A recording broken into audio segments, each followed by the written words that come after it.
자, 1년 전 이맘때 기억하세요? 디램은 그냥 용산 전자상가에서나 사가던 부품이었어요. 시장에서 중요한 건 오직 HBM 하나뿐이었거든요. 그게 1년 만에 완전히 뒤집혔어요. 더 이상한 건 이 사이클이 과거 패턴과 본질적으로 다르다는 거예요. 적자 사이클이 아예 안 올 수도 있다는 얘기까지 나와요. 한마디로 정리하면 이거예요. 1년 만에 부품이 1순위가 됐고 사이클의 룰 자체가 바뀌었어요. 본격적으로 들어가기 전에 두 가지만 짚을게요. 디램이랑 HBM, 메모리 두 종류인데 둘이 결정적으로 다른 게 있어요. 한마디로요. 이번 사이클은 가격 폭등 끝나고 공급 과잉으로 적자 나는 옛날 패턴이 아니에요. 시작부터 끝까지 전혀 다른 게임이거든요. 오늘 영상에서 진짜 흐름 5개 풀어드릴게요. 출발점이 다르다. ICMS라는 새 메모리, 비트그로스, 미스터리, 장기 계약 진화, 그리고 적자 사이클이 왜 안 오는가? 자, 첫 번째, 출발점부터가 달랐어요. 그 얘기부터 풀게요. 원래 메모리 사이클은 단순했어요. 수요 튀면 가격 폭등, 회사들이 캐파 늘려서 증산, 물량 풀려서 가격 안정, 수요 주춤하면 공급 과잉으로 가격 폭락. 이 흐름이 약 2년에서 2년 반. 근데 이번엔 출발이 완전히 달랐어요. 코로나 때 메모리 회사들이 막 증산했다가 갑자기 수요가 끊기면서 큰 손실 봤거든요. 평택 공장에서 이미 깔린 장비를 다시 빼냈을 정도예요. 이 트라우마가 엄청 컸어요. 그래서 모든 메모리 회사가 증설을 전면 중단한 상태였거든요. 캐파를 더 늘리지 않겠다는 분위기가 산업 전체에 퍼져 있었어요. 그러던 와중에 2022년 11월에 챗GPT가 등장했어요. AI 혁명이 본격 시작된 거죠. 공급은 묶여 있는데 신규 수요가 폭발적으로 들어온 거예요. 원래 사이클이라는 게 있어요. 삼겹살도 그렇고 오피스텔도 그렇고 가격 오르면 공급 늘고 공급 늘면 가격 떨어지고. 근데 이번 메모리 사이클은 그 공식을 안 따라요.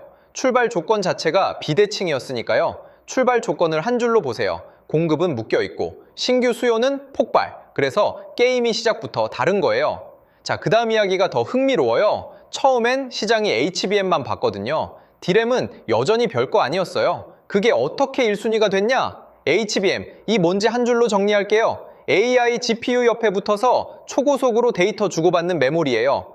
작년 이맘때까지는 시장이 이거 하나만 봤어요. 그런데 전환점이 왔어요. 2024년 8월 말이에요. 샘 올트먼이 한국 와서 삼성전자랑 SK하이닉스 만났거든요. 그 자리에서 앞으로 나올 디램을 통째로 미리 다 사겠다고 제안했어요.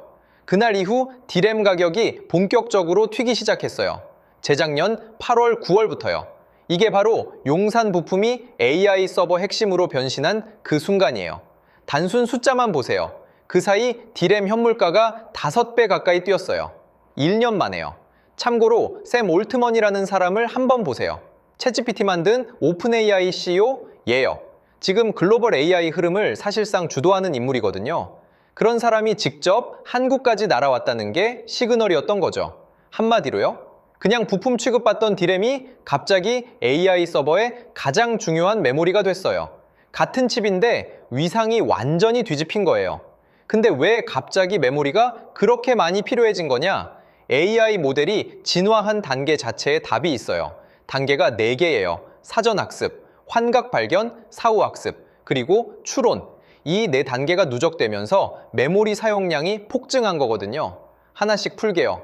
1단계는 사전학습이에요. GPT의 P가 프리트레인드의 약자거든요. 처음엔 그냥 도서관 책이랑 웹의 모든 지식을 달달달 외우면 AI가 똑똑해질 거라고 봤어요. 이대로 가면 AGI가 될 거라고요. 근데 2단계에서 문제가 터졌어요. 학습 끝낸 AI가 거짓말을 하더라고요. 할루시네이션이라고 부르는데 환각이에요. 군사용이나 중요 의사결정에 쓰려면 이 환각을 줄여야 했어요. 그래서 어떻게 해결해서 했냐? 결론부터 까놓을게요. 답은 사후학습이에요. 환각 잡으려고 추가된 새 학습 단계죠. 3단계가 사후학습이에요. 답변 낸 이후에도 또 학습시키는 방식이거든요. 비유하자면 예습만 하던 학생한테 복습도 시키는 단계예요. 이러니까 메모리가 더 들어가요. 그런데도 한계가 있어서 4단계에서 추론 AI가 등장했어요. 답변이 어떻게 나왔는지 추론 과정을 공개하는 거예요. 그리고 답변 만드는 도중에 다른 AI가 그 답이 맞는지 검색 검증까지 해요. 이 4단계가 다 누적되면 어떻게 되겠어요? 메모리 사용량이 카운트가 멈추질 않아요. 그러던 중에 2026년 1월 CES에서 결정적인 발표가 나왔어요. 엔비디아에서 새 메모리 개념 하나를 던졌거든요. ICMS라고 해요. 인퍼런스 컨텍스트 메모리 스토리지, 추론 컨텍스트 메모리 스토리지. 새 메모리 계층이에요. 이거 한 줄로 비유할게요. 디램은 책상 위에 펼쳐놓은 노트예요. 빠른데 작업 끝나면 사라져요. 낸드는 책장이고요. 영구 보관되는데 꺼내는데 시간 걸려요. 근데 그 사이가 비어 있었어요. 자주 꺼내 쓰는 자료를 따로 두는 책상 옆, 서랍. 그게 ICMS예요. 왜 새 계층이 필요했냐? AI가 코딩 같은 긴 작업을 할 때 누적되는 히스토리를 어딘가 저장해야 하는데 디램은 휘발성이라 부적합, 낸드는 너무 느림. 그래서 그 사이에 ICMS가 필요했던 거예요. 그래서 이 메모리 계층 구조를 정리하면 이렇게 됩니다. 위에서 아래로요. 캐시, 디램, ICMS, 낸드, 그리고 HDD. 사이에 ICMS가 새로 들어간 그림이에요. ICMS 안에서 핵심 메커니즘은 KV 캐시예요. 키밸류 캐시. 자주 쓰는 키와 값을 빠르게 꺼내 쓰는 구조거든요. 이게 AI 성능을 결정해요. 이 ICMS 등장으로 메모리 시장에서 낸드 위상이 또 한 번 점프했어요. 작년 말까지만 해도 싸니까 많이 쓰자였거든요. 그게 이제 완전히 바뀌었어요. 자, 낸드 얘기로 넘어가요. 이번 사이클에서 낸드가 어떻게 변신하는지가 진짜 관전 포인트예요. 낸드 투자 논리가 작년 말까지는 단순했어요. HDD 대비 가격 비율이 6대 1에서 2에서 3대 1로 좁혀지니까 운영비랑 전기세 고려하면 SSD 쓰자. 즉, 싸니까 단계였어요. 지금은 비싸도 사야 한다로 바뀌었어요. 수요 비중을 보세요. ICMS 용 낸드가 올해만 전체 낸드 수요의 3%, 내년이면 9% 이상이 될 거라는 전망이에요.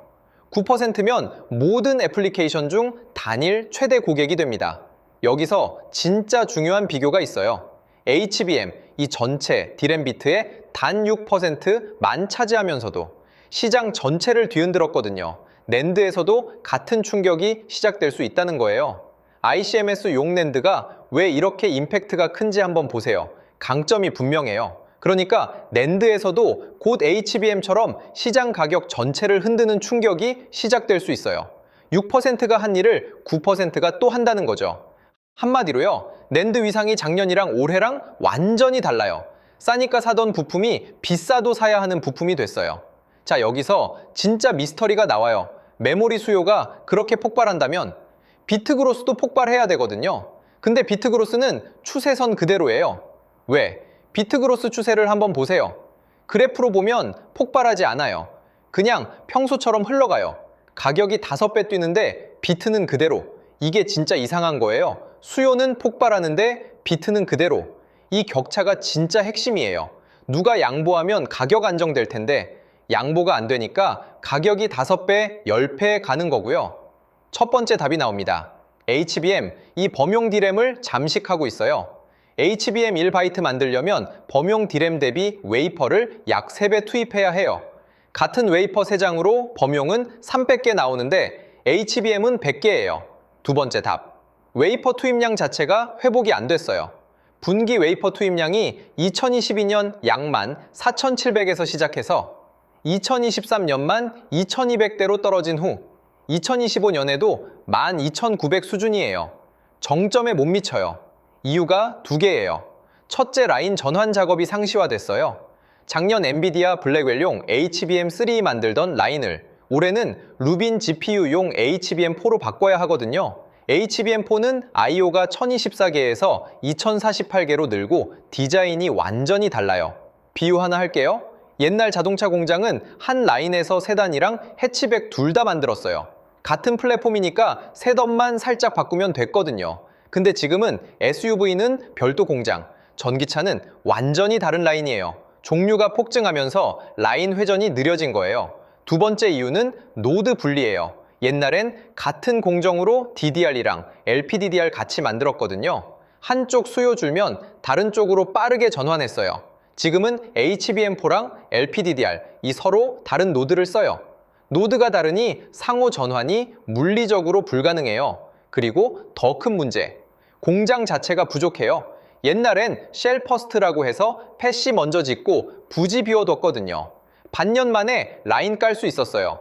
지금은 코로나 후 신규 공장 건설 중단되면서 빈 공장 자체가 없어요.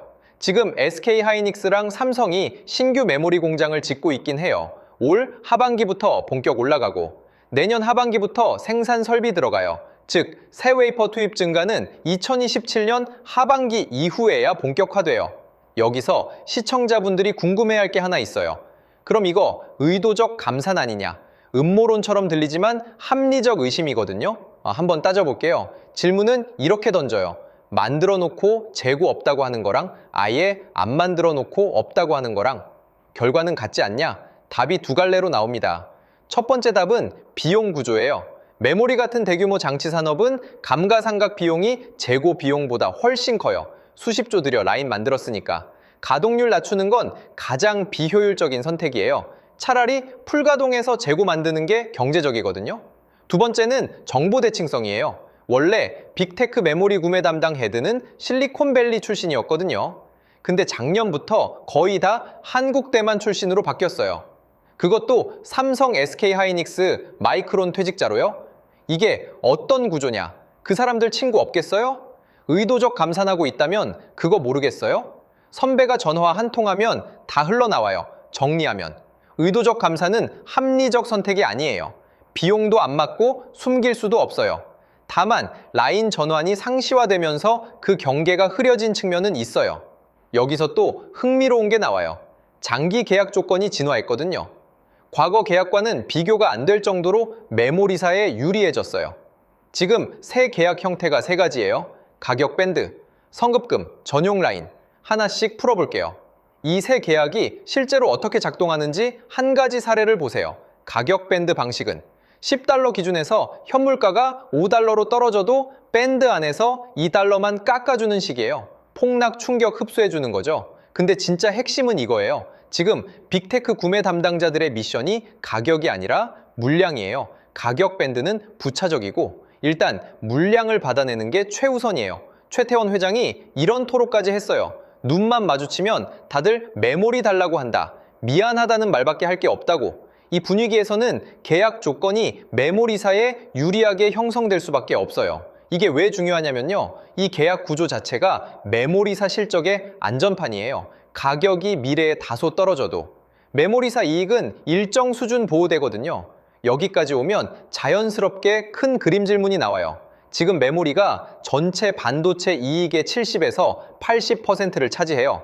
이게 지속 가능하냐? 솔직히 인정해야 할 부분도 있어요. 지금 같은 70에서 80% 구조는 지속 가능하지 않아요. 그건 맞는 말이에요. 근데 핵심은 이거예요. 사이클이 꺾여도 옛날처럼 이익이 8분의 1, 9분의 1로 토막나지 않을 거라는 거. 적자 사이클은 다시 안 와요. 이게 진짜 핵심이에요. 왜 적자가 안 오느냐? 이유 두 개예요. 첫째, 주문형 메모리 비중이 커져서 수요 변동성이 줄었어요. 둘째, 장기 계약 조건이 강화돼서 가격 급락기에도 실적이 보호돼요. 그럼 당위 변수는 뭐냐? AGI 개발 시점이에요. 지금 모든 빅테크가 빚을 내서까지 투자 중인데 이게 내가 제일 먼저 AGI 개발한다는 경쟁의 산물이거든요. 구글 CEO 순다르 피차이가 이런 말을 했어요. 여기서 밀리면 죽는다. 파산할지언정 간다. 빅테크의 투자 의지가 그만큼 강해요. 적어도 내년까지는 메모리 상승이 무난해 보이는 이유예요. 거시적으로 한번 보세요. 100년 전 산업혁명으로 전기가 깔렸고 그 위에 반도체, 그 위에 1990년대 인터넷, 2010년대 모바일, 지금은 그 위에 AI라는 네 번째 인프라가 깔리고 있어요. 근데 인프라는 본래 국가가 통제해요. 전기랑 통신은 외산을 못 사오거든요. 근데 유독 AI, 인프라는 전 세계가 미국 것을 써요. 한국이 스마트폰 PC 반도체 잘 만들어도 결국 미국에 AI 사용료를 내는 구조가 돼요. 이게 무서운 건요. 한국이 아무리 잘 만들어도 결국 미국에 AI 사용료 지불해야 한다는 점이에요. 우리가 토큰 결제하는 그 구조가 사실은 국가 차원의 종속이거든요. 그래도 메모리 산업 입장에서는 좋은 소식이에요. AI 인프라가 깔리면 깔릴수록 메모리 수요는 구조적으로 견조하게 유지되거든요. 한국 메모리 양사한테는 장기 호재예요. 결국 이번 사이클의 본질은 이거예요. 메모리는 이제 가전 서버에 들어가는 부품이 아니에요.